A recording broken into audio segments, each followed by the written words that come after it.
right, so welcome back to like our, what, 9th, 10th? This might actually be our anniversary.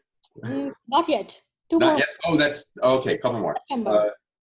So welcome back to our 10th Data Tribe Coffee Hour, unless we skip, I think we skipped one or two. It's been a few. We've been doing it for a while now.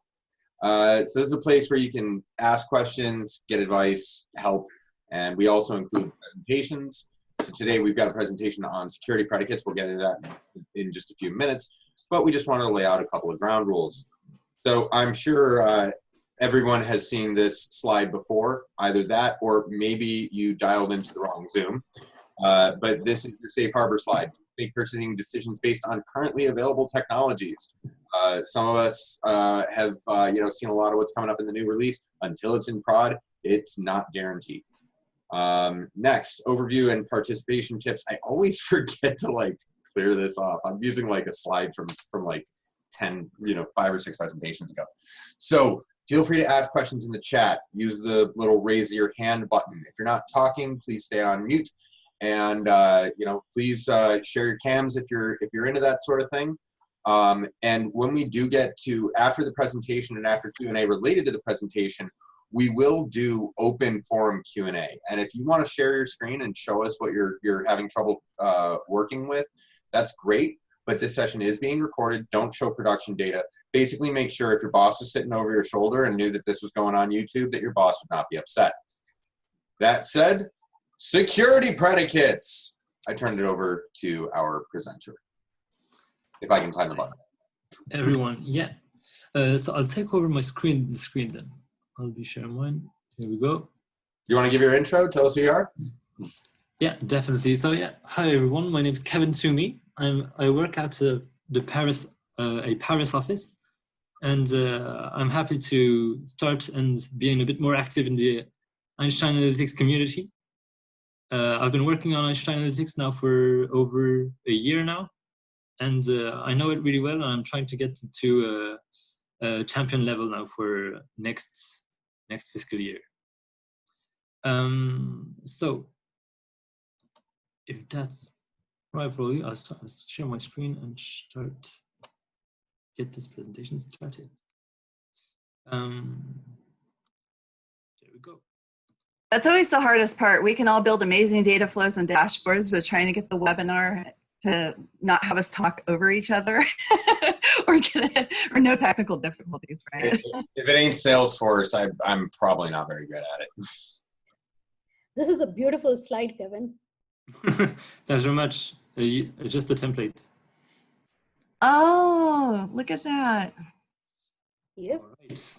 Beautiful. So for the session on security predicates, I'll be starting by kind of giving an idea of what are security predicates and all Einstein Analytics security features.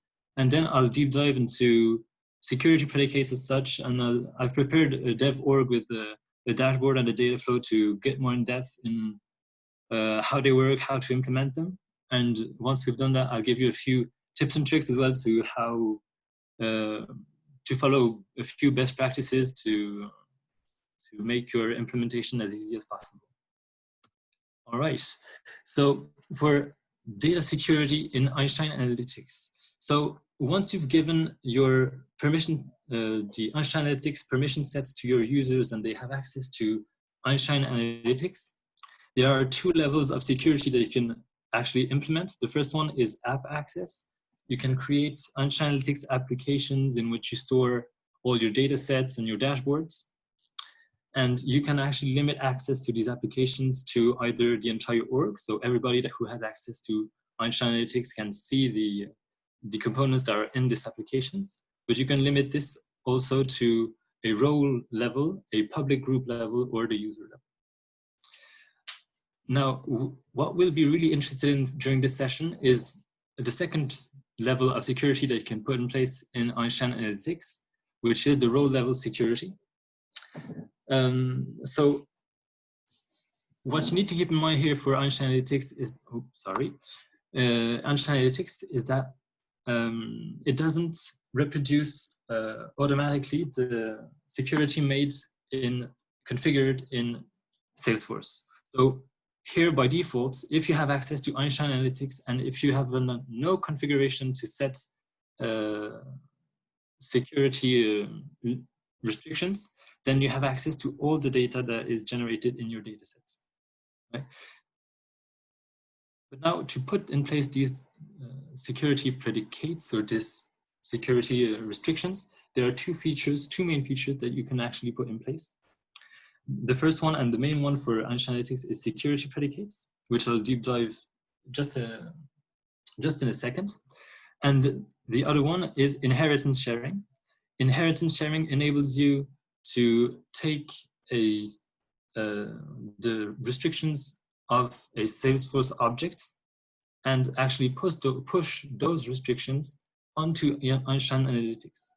I'll take just a few minutes to give the pros and cons of inheritance sharing, and that will show you how important security predicates are, because this inheritance sharing isn't fully usable in most use cases. And we'll see. So what inheritance sharing enables you to do is reproduce the visibility put in place for a single object in Salesforce. So for example, if I have a data set that is based solely on opportunities, then I'll be able to take, for example, the account object securities from Salesforce and push them onto this data set on opportunities.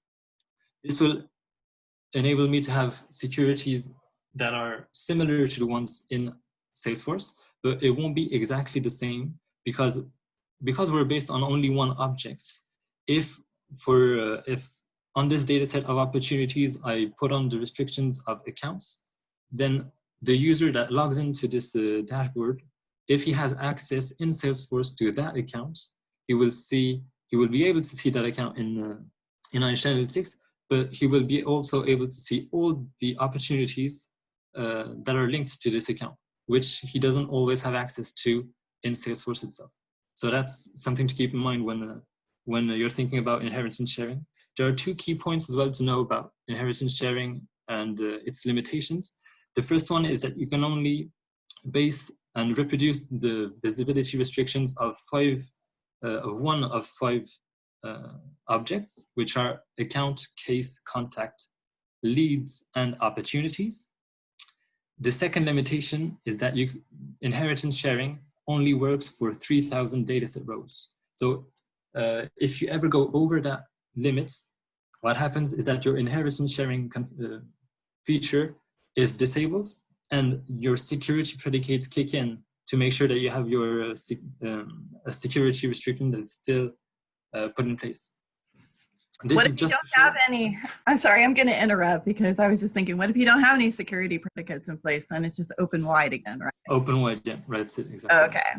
Open wide, definitely. Right, this is just to show that really security predicates is a central feature to security, row-level security in Einstein Analytics, and it's really useful in a lot of use cases to restrict visibility. All right, just to answer a few questions before I get into a demo. So what are security predicates? So to make it quite simple for now, I'll get into the details a bit later. A security predicate is a line of code that enables you to compare a column field of a data set with either a string value or a value from the logged in user's user record. What that means is that, for example, if I need to put in place a rule so that a user, when he logs into Einstein Analytics, sees only his records, the records that he owns, then I will be able to do that with security predicates. And there can only be one security predicate per data set. So now where do we configure these security predicates? This is done at the data set level. So you'll have to do it either in the data flow register that generates your data flow, that generates your data set, sorry, if it doesn't exist yet. But if you've already generated your data sets, then you'll have to do it directly in the dataset properties. I'll get into the details just in a second. So just to give you the gist of how it works, when you enable Einstein Analytics on your org, there are two technical users that are generated. The first one is Einstein Analytics integration user. This user enables you to retrieve data from your Salesforce org and push them into Einstein Analytics and then use them in data flows and recipes and everything. The second user is the Einstein Analytics security user, and his main, and I think his sole purpose, is actually to implement security predicates, as this user actually retrieves data of the logged in user, and we can then access the data to put in place our security predicate. All right, now just for useful information that you will be able to see now in the demo that I'll be able to show you in a second. When implementing security predicates, the system doesn't really show you any error logs or anything. When you have a syntax error, it would just reject it. So the best way to prepare your little line of code is to do it on a separate text document, and then just copy paste it so you're sure you won't be losing what you've been working on for a few minutes. So now for a demonstration, I'll first show you a use case, a dashboard that I prepared quite quickly, and then I'll go into how we implement security predicates. And then when that's really clear for everyone, I'll be going into a bit more details and different use cases where we use logic operators, and then how do we implement hierarchy implementations. All right, so I'll go on to Google Chrome here. So I've prepared this dashboard with a few KPIs. All of this is based on a dev org I have. The whole dashboard is based on a data set that is based on opportunities. I'll quickly go through the data flow, and then we'll go through to the data set and security predicates. So in this data flow, I'll start just by presenting a part of it, and then when we go to the specific features, I'll get into the details of what the rest is for. So here I've taken the opportunities from my Salesforce org, and I've linked them to my accounts so that I get the list of all my opportunities, and I add the columns with the account name and the account industry. All this part here, I'll detail it a bit later, but I'm getting the owners and the owner role into my data sets. I added one field that I'll detail a bit later, and then I generate my data set with an empty security predicate field here.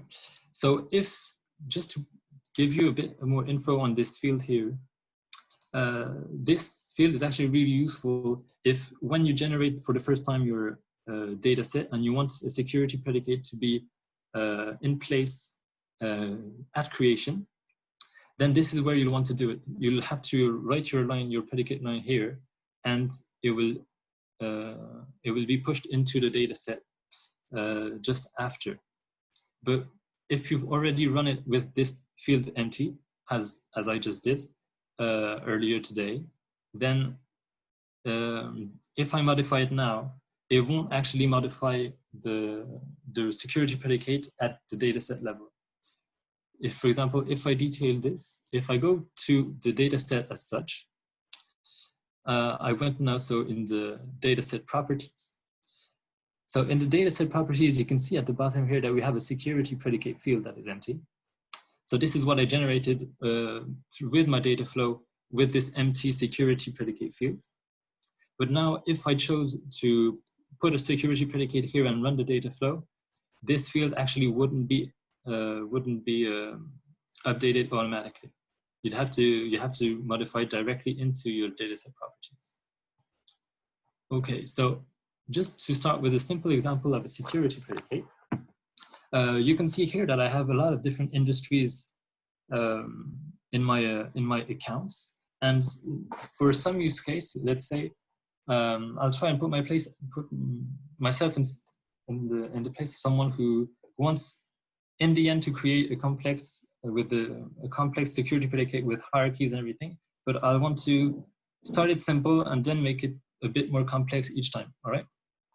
So if I start simple, I want to create a security predicate that only shows the opportunities of clients from the banking industry, all right? So what I've prepared here is a couple of security predicates that I'll be able to show you. So the first one I want to show you here is the use case I'm talking about. So I want only the client industry called banking to implement this. So I've prepared the formula here, but if you want to do it yourself, you'll be able to find the industry API name directly in your register node here in the output fields. And once you've got this API name, you put it into simple brackets to reference the column fields that you want to make your condition on. Then we want to check if this industry is equal to banking, which I put into double quotes as it's a string. So now if I copy this and paste this into here my data set, there we go. Now what it says here is that dataset security predicates aren't carried over into data flows and recipes that use this dataset. So if you ever use this dataset in other data flows or recipes, and to generate other datasets, then these new datasets, you'd have to rethink how security predicates have to be implemented. It might be the same, it might be a bit different. You'd have to adjust them in that case. But in our case, we don't have it's not used in other data flows or recipes, so there's no problem. We've got that. So now that I've got this in place, if I go back to this dashboard and refresh my page, you will see that all my data here will be only on banking now. I don't have all the other industries that were available earlier. So now, great, that seems to work. I'll use the simple example as well to show you that this field works when you put a data set, a security predicate that has a perfect syntax. But when, for example, you write it a bit too quickly, you forget to put the last code character, it actually, oh, I'll do it like this. There we go. So I've emptied the fields.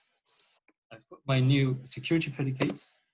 And now I wrote it a bit too fast. I forgot the last character. And now you see, it just rejects it, deletes it, and you don't have any error log or whatever. It tells you it has a syntax error, it just rejects it, which is a bit annoying and a bit frustrating at times. That's why I always prepare them on Notepad or on some text document. I think almost everybody on this call understands that when you work with EA, there is no instruction manual, right? You have to learn the nuances like this. Oh wait, except for Ricky's blog and Pete's videos and that kind of stuff, but yeah. Oh yeah, and Kevin, you're getting lucky. I was going to tell Kevin he's getting lucky because we're normally chatting it up and talking over. Sure. But we're using the chat. So everybody who's here, we've put lots of info. If you have any questions, really jump in and be my pleasure. I will add to Jeff's comment. Since the Champions program, the amount of tutorial content out there, like blogs, videos, etc., it's just exploded. It's really great to see. So we're finally starting to get into some of those more obscure, uncharted, places. It's really nice. Anyway, Notepad++ for life. Okay, to add to what Kevin was just showing about the missing quotes, if you have a field that you think exists in the data set, but it actually doesn't, say the field name is account country, and that actually doesn't exist there, exactly, that is also going to fail. It will fail, but it won't tell you that it failed directly. It will. It's just not going. Yep. So you have to ensure that any field that you're using to add to the security predicate actually exists. Yeah. You'll find out. This is what happens. Yep. You'll find out when this that is what happens otherwise. Yeah. It'll be too late by then. Or you can't see it. You can see it or you can't see it, but it doesn't work the way you want. Exactly. Yeah, definitely. You really have to be careful on what you're writing in this field anyway, definitely. Both sides of the field. Yeah, both sides of the field, yeah. So that's why always copy paste in your API names to avoid any issues, and then the rest it will reject it, so you won't have that issue. Yes. All right, so now I've done an example with a string. So this, you rarely will see a security predicate with only a string. It was just to give a simple example of what you can do. But what you probably have to use, and what is really incredibly useful in security predicates, is actually using this $user, which enables you to get data from the logged in user table, user's user record. So for example, here the $user.id will enable you to get the ID of the logged in user. So if here I only want to see if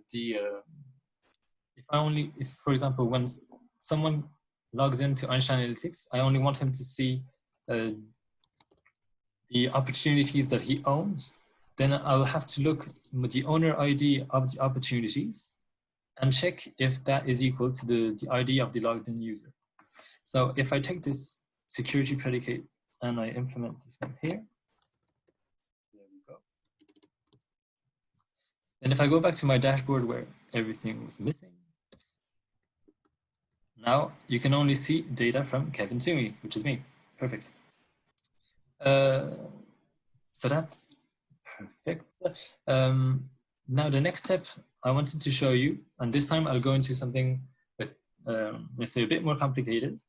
There's a lot of cases, for example, when you configure Einstein Analytics, when you're the admin, you want to be able to have access to all the data, because otherwise you won't be always able to configure everything the way you want it. You won't be able to test it correctly. So what you want to do is, even though you put a security predicate in place, you want Einstein Analytics admins to have access to all the data. So how do you do that? Well, in your security predicate, we have our condition on the owner of the opportunity, which works for any user, but for Einstein Analytics admin, we want them to see everything. And to do that, we actually add a conditional operator and then a second condition that I'll give you more specifics on this one.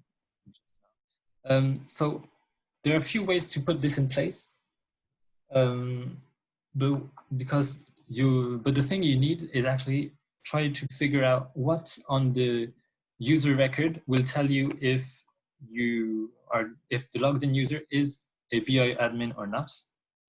And to do that, you can either work with profiles, permission sets, or those kinds of things. But the most robust thing I've seen and that I use now every time is I create a field on the user table called is BI admin. I usually create it as a pick list with true or false, and what I want to check is if that's true, then I want that user, when he logs into Einstein Analytics, I want him to have the access to all the lines in the data set. All right. To do so, I need to have this true available on every line of my data set. And to do that part, I go into my data flow. I created here just before the register a compute expression. And inside this compute expression, I created an isBIAdmin fields that contains true. This value true will be available on every row of my data set. So, that's a really cool hack. I just wanted to say that. I mean, I've used edge marks before, but if I had access to the user table, I would so do that. I've done this before. We named it EA view all data. View all data, yeah. Yeah, but this hack is really useful. I've been once I found out that worked, I was so happy, because it was a holy mess otherwise to configure your dashboards and get security predicates working and everything. you want to know another really fun hack that I've been talking about to our customers for like a long time, but never actually tried? We use a public group. You can actually use a public group in the security predicate, because our situation internally is we didn't want to be managing, hundreds, if not thousands of requests for, hey, can I get read-only access? We don't care. So we created a public group and made the entries in the public group based on the role hierarchy. So if you've got an entire group of like 1,500 people that changes all the time, you don't really care about if it's, Sally, Jeff, or Ben or whatever, and you just want to keep that up there, you can put that highest level role hierarchy. And then under the settings for that, you can choose role and internal subordinates for whatever that role is. So for all of our SE data sets, they're controlled by a public group with maybe 16 role names in them. And it completely, we went from having to manually do things kind of on the individual user records and everything to just having to manage those, that one public group. Yeah, we've all found hacks, haven't we, to get around those of us who've done this before. And for those of you on the call that haven't predicates, you will at some point be required to do this when somebody says, hey, that person's not supposed to see executive data. So this is great. I wish I would have had this 3 years ago. Yep, this is cool. Definitely. Yeah, so now to get to show you how that works. So once we've got this true on every line of the data set, we're ready to implement the security predicates. So if I go back here, so now what it will do is check, does the logged in user own the data, the opportunity on a single line? If he does, he has access to that line. If he doesn't, then if he is the BI admin, he will have still access to it, regardless if he is or not the owner of that record. So let's copy this and paste Quick it. question while you transition. I know you showed the operators at the beginning, but is matches supported? Matches isn't supported, if I'm not mistaken. You have to use, I think I listed them in the But you could make an array. Yeah. You could have a use equals instead, yeah. Yeah, I'm thinking because you could have, when I saw you put true on that, I thought about, well, actually, you could take this a little bit further and you could do it by business unit. So you could have a multi-select pick list of your business units on the user record, and you could toggle on which one they have. So I have north, south, and west, and then that's a multi-select field. So on my security predicate, I would do the value of the row equal multi-value field, just like you do with a hierarchy. Oh, that'd definitely, yeah. Definitely, yeah. That's cool, yeah. Definitely. That's a cool hack. Awesome. Sorry, continue. Yeah, so now that this is in place, we can go back on the dashboard, test it. So now, there's not only Kevin that will be here in this lens, but we've got every user because I'm the BI admin, so I have access to everything. Perfect. So the last step where I want to go a bit further now in these configurations is using hierarchies. This is really, really useful in a lot of use cases. The idea behind this is that you can use it for any type of hierarchy you have. It can be roles, just as it can be users and managers. Everything works. But the idea behind this is that I want, for example, the CEO to be able to see all the activity of the entire company. But I want, for example, the European director to be able to see all the data from Europe, but not data from other continents. So to do that, we first have to find a way to replicate this hierarchy in our data flow. And to do so, we use a node called a flatten. So if I go back to my data flow here, what I've done here is I've got my users. So now on this with this augment, I've actually taken the user to give it the role ID, And once I've got this role ID here in this node, I'm able to get user roles and create a flatten here. To detail a tiny bit what a flatten is, it's a node that takes into account a self ID, which is the role ID, then a parent ID, which is the parent role ID. And from these two fields, it will generate two fields and you can choose the API names you want. I've chosen role hierarchy and role hierarchy path, which are usually are given by Salesforce in Trailheads and other trainings. And what it does, it creates here in role hierarchy a multi-value field. So it's a list with the role IDs of that hierarchy. So you start from the bottom and go up to the top of the hierarchy in this list. And role hierarchy path is actually those same IDs, but not in a list, in a text field separated by semicolons. At the bottom of this node, you can also choose if you want to include the self ID or not. So depending on which type of hierarchy you're working with, you might want to choose it or not. When you're in role hierarchies, the question you need to answer before selecting this checkbox is knowing, do you want a user to see the data from his colleagues that are on the same role level as he is? If not, then you won't want to check this one. But if you do want them to see what's happening with their colleagues, then you might want to have to check this box. In my case, I'm choosing not to. So only managers can see the data from what is happening in a lower level, but people won't be able to see what their colleagues are doing on the same role. Right, so now that I've generated these two fields, you can go here in the register and find them out by writing hierarchy. And you can see that role of owner, I can find here my role hierarchy, which is my multi-valued field. And this is a field that would be really useful here for my security predicates.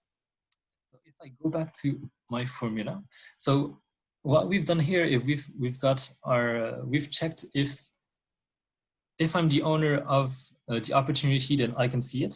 And if I'm the BI admin, then I can see all the records. Now what we've added here is getting that hierarchy and checking if the logged in user's role is part of that hierarchy. So to try and make it in simpler words, if for example, I'm a manager of 5 people, then my role here will be part of the hierarchy of all the opportunities that are owned by these 5 people that are under me. And because my role is higher than theirs, my role, so this is the logged in user's role ID, that this role will be part of the hierarchy of the records created by those 5 reps. So as I'm in the list, I'm able to see all the data. And then we want to add this one so that if a user logs in, he can see his own data as well. Because because we didn't include the user, the self role ID. So if I go back to my because I didn't include here the self ID, then if the user that logs in won't see his data automatically because his role isn't included in the data he has access to through this flatten and this part of the security predicate. That's why here we add an OR operator so that we can give him access to his record as well. And then if you're the BI admin, let's give you access to everything. Kevin? Yeah, sure. Can you explain why we have to use pipes, double pipes instead of OR? I actually don't know why that. I think that's probably because we're not. I'll let you explain if you want. I wouldn't be sure of what I'm saying on that.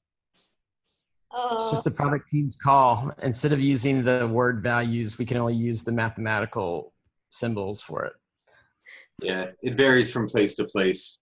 Yep. Unfortunately. And security predicate is the only place where you cannot interchange them. And I'm also very sad that the now function in data flows returns the start time of the data flow and not, you know, it's the entire transaction. You got a 12-hour data flow, it's all gonna, now function is only gonna return one value for any time you call it.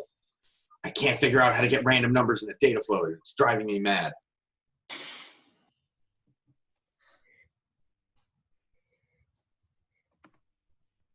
Right, so if I take this formula, so yeah, always use either or and. You'd have to write them like that, otherwise it wouldn't work. All right, so if I take this security predicate and I add it here into my field, there we go. So now let's say, just to make sure that everything is working as it should, let's remove this BI admin part so that we'll make sure that everything is working as it should. So for example, if I have here only the owner ID equals to the connected user ID, then that means in this data flow, I'll be only seeing my data, so Kevin Toomey only. Here we are. And now I'll add only the role hierarchy part of it. I'll take out the admin part because I'm also the admin and the CEO, so I'll be able to see everything through those two conditions. But now that I've put this in place, as I'm the CEO, I will be able not only to see my records, but also all the records of the people that have a role ID that is lower than mine. So as I'm the CEO, that means everyone. So if I refresh this, we have now access to every record. Perfect. So now that was just to test that everything is working as it should. But now, sometimes as the BI admin, you probably won't be the CEO of the company. So you have to add this, this condition to make sure that you have access to all the data so you can work perfectly. Now, here we go. We refresh that as well. And the data shouldn't change, but what's working behind is a bit better. There we go. Perfect. All right, so I went through all the different steps that I wanted to for my demo. Do you guys have any questions on this topic? I wanted to ask you one question is, this is Pedro, field level security. Okay, that's something that is kind of like not very well covered. I know that you can use inherited sharing from Salesforce, but if you have access to more than 3,000 records, then it becomes a problem. Mm-hmm. Or what is the best practice? Do you normally like play with different data sets and do different dashboards, or how would you be able to, you know, make some fields visible to some and not visible to others on the dashboard? I don't know what your thoughts are on that. Well, really security predicates is really the main feature you want to be using for row level security in data sets. Yeah, but those are like records, not, you know, specific fields, you know, like you do in Salesforce. Oh, I can take this one. Yeah, Einstein Analytics has no concept of field level security. If you see the table, you must be able to see its entire schema. You have to know the existence of every field. You have to know what its data type is. You have to know like what its label is versus its API. There is no way to selectively hide that. So the way that we've approached this sometimes, where it's not only is it a matter of there's confidential data where, you know, you can only see these rows if you know, you're the you're the data steward, but the way that I've handled this a couple of times is you actually clone the data set within itself. You create 2 copies of every row, where one row contains the sensitive data and one row does not. And then you flag one of them as classified and one of them is declassified. And then on your user record, you do the checkbox trick. Then you grant them access, you know, to that half of the data. And you also deny them access to the other half of the data so they don't get duplicate results. Otherwise, you have to have, now if they can't see that the fields exist at all, it's not even a matter of we don't want them to see the data in the field. We don't even want them to know that there is a commissions field. Then what you have to do is actually create 2 different copies of that data set, which means you will have to create 2 different copies of every dashboard you're going to leverage it on. However, odds are, whatever you need this field for is a different business use case than what the rest of the data set is for, so you might not have that much overlap in dashboards. That's everything there is that I know about field level security and analytics. Long story short, don't try it. You double development at least in some aspects. And you're awesome hack, actually, doubling your lines, great hack. I didn't think about that one. That was awesome. Do you do that at the analytics side, or do you do that in the Salesforce side? That I do it in the data flow. In the data the flow. data flow, okay. Yeah. You do like an append, or you what? do 2 different compute expressions. One Okay. that flags your classified and declassified, and blanks out that field or preserves that field. And you have to do a couple of like cleanup nodes after that, and then you append them together. So you double the size of your data set. Cool. Okay, thank you, Pete. Would have never thought of that. Analytics Plus, 10 billion rows. The other reason why we don't have is, if you read the document, it clearly says row level security. Row level means it's not a column. So anything on that row will come in. Yeah, I was aware of that. I just wanted to see, this special use case to see how, people creatively handle it, I guess. Yeah. Thanks. Yeah, I don't even know. Technologically, I don't even know how they pull it off in core. It kind of blows my mind. Like, I feel it's like each report and dashboard has to be like thought about so much in order to render, because there's a use case where, the user is seeing more data than they're supposed to on a report. And what that means is they don't have access to a field that's used in a filter. Use case is, we have employee salary greater than X, and that's what's on this report, but that user can't see the employee salary field. We don't want them to be able to make deductions based on who shows up on this report, even though I can't see the filter. I can just, kind of go up and down like that. So that's why, that's why it'll pull the field out, which makes perfect sense. But I have no idea how they pull that off. Like, how would you even, I can't think of how you would handle like dashboard JSON. I would imagine that any widget that references it would just crash out. Yep, it's too much to ask for. Yeah, maybe someday.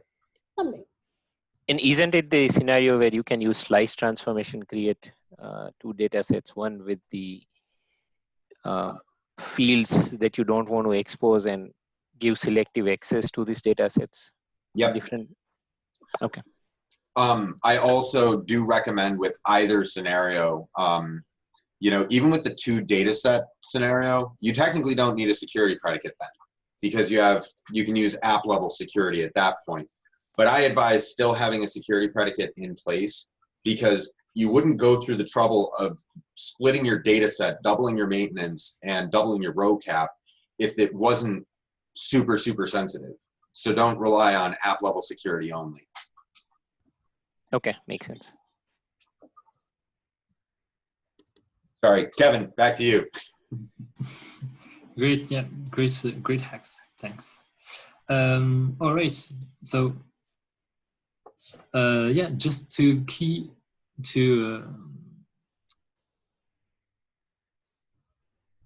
sum up key security predicate takeaways. To get a successful EA row level security implementation, there are really 3 topics I find that are really important. The first one is actually knowing that you default access to rows in Einstein Analytics is really open. So when you, if you don't configure anything, then your users have access to all the data that's available in Einstein Analytics. It's really important to know. And it has to be tackled differently than it is in Salesforce, because, as we said, inheritance sharing isn't working really great yet. It's not enough for most use cases. So we have to work almost solely with security predicates. Then you really want to know your use cases. It's not always easy to find the right rules, because every project works differently, and Salesforce usually recommends using roles, but it doesn't work all the time So you'd have to really study what visibility needs to be given to each profile or roles or users, and figure out how you can implement this in the best way possible. Then don't forget to add a failsafe for your BI admin, so he has access to every line of your data sets and he can configure everything correctly. And if you need to put hierarchies in place, then you'd have to add a flattened node in your data flow to give access to that multi field that is essential to putting in place hierarchies. Then during implementation, know that you have to create that on the data set level. Syntax is a bit of a hassle, so really make sure you check for every detail, which are API names, and make sure you have single quotes for your column fields and double quotes for your logged in user fields. Make sure you're not using or and ands, but you're using those double characters, which is sometimes a bit annoying that you can't swap, but that's the way it is. And then, yeah, don't forget to test by logging in as other users to make sure that everything's working as it should. Okay, that's all from my part. Do you guys have any other questions on any security predicate related questions? There's a question from, let's see, Morgan. He is asking, can you show where the role of owner field comes from real quick?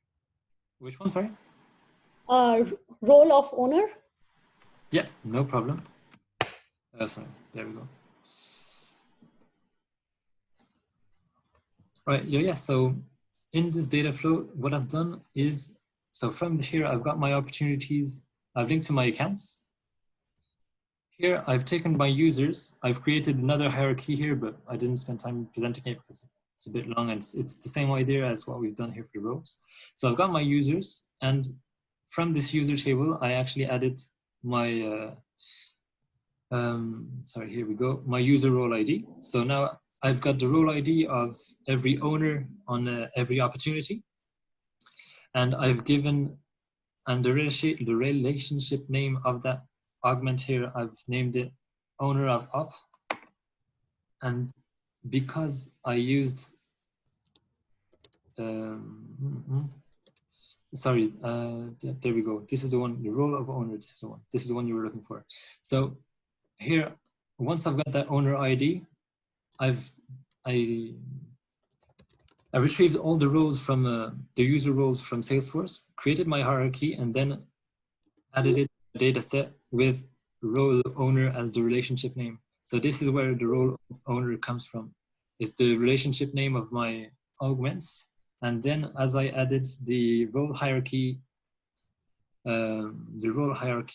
fields, then once you get to your register here, what happens is that once you look for your hierarchy, you'll see there your role of owner dot role hierarchy, and that role of owner is the relationship fields of the augment. Can you hover over the lineage column just to show the full, like the one to the right of that? Yeah, just hover over that big monster.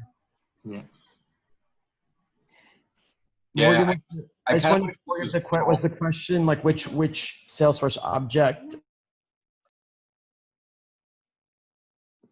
Sorry, I wasn't on topic. No, I just wish that was scrollable. Like, And Morgan's gone. Long. Can you guys hear me? Does that answer the question, or does it need a little more details? Yeah, I was trying to do something similar to that, and it didn't end up working correctly. So I'm just trying to figure out where I went wrong, I guess. You have to change this. What depends, if you want to actually see it in the interface, you have to use a schema. Like, I don't even know what you call it, but you have to use the schema tag in the data flow when you're doing the extract to expose that multi-value field. Yeah.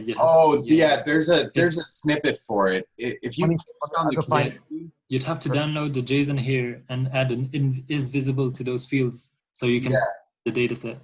Yeah, there's a little flag in there. I forget it, but it's super Googleable. If you post on the community and like @mention some of us, we'll find you the link for it. Okay, thank you. Yeah, that enables you to see all the details of every ID of the hierarchy, and so you can really check one by one how it's made and how if it's working or not, more in a more fine detail. Oh, but how do you view it though? Because it's multi-valued fields in values tables only show the first value included. Yeah. And if you group by them, you see how many instances there are. So if you have, did we not I change use that? this one. I usually use this one when I have to test. okay. I use this one as a text field to check every ID if I need to, and then you can this one is good. This one is good as well. So one's the so okay, I missed that part. It just flattens that to a string. Yeah, that's it. This one is a multi-value field, and this one is just a string with the values separated with a semicolon. That is extremely useful. So Jeff, I'm seeing a way that we could use this to basically create a roll-up augment where you preserve both the multi-value and the string. So you could do like a my roll-up contains. Yeah, because right now we have those, but we don't use the other one because we'd have to parse the string out. Yeah, because multi-value is not supported as an input in compute expressions, and this would be a way around it. Yeah. The other thing too is, do we not have mfeed to string it? Does that not work yet?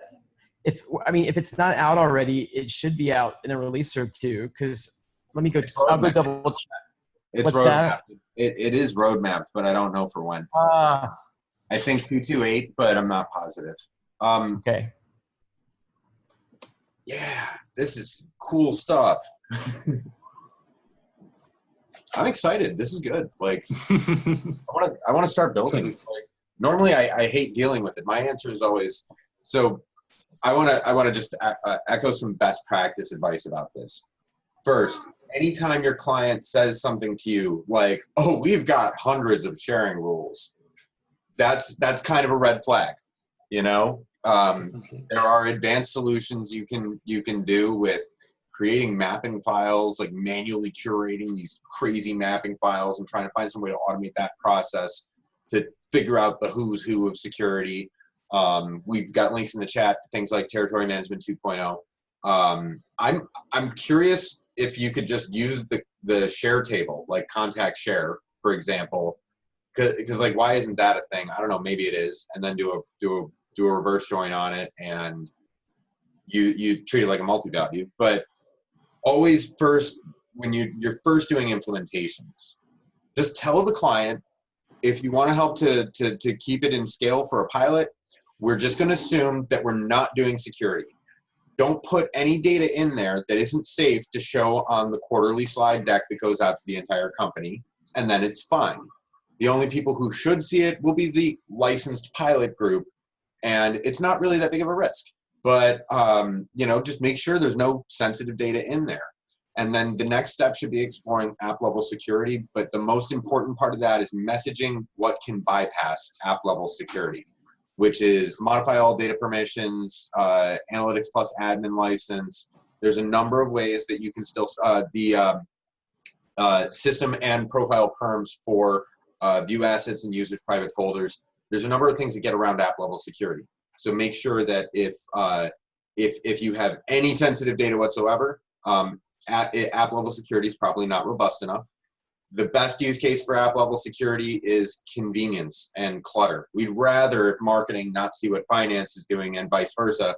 But if somebody accidentally wanders over the line, they're not going to like steal your coffee cup. If that's not the case and you're still not at Kumbaya, sing and share the data, that's when you have to explore things like security predicate. And you have to really understand what is the goal here, for who can see what. Can we easily transition to a place where we can sing Kumbaya and share all the data? Because if it's just like, oh, we don't want people's social security numbers in there. Well, are you going to use them? No, pull it out of the data set. Now everybody can see everything. This can be a heavy lift. So try to make sure you're only ever doing as much security as you need to serve the business need. and try to just keep asking why and see if you can whittle it down. Because it's really cool, some of the stuff you can do with it, but you don't really get a whole lot of native out of the box support for it. It's gonna be a custom build.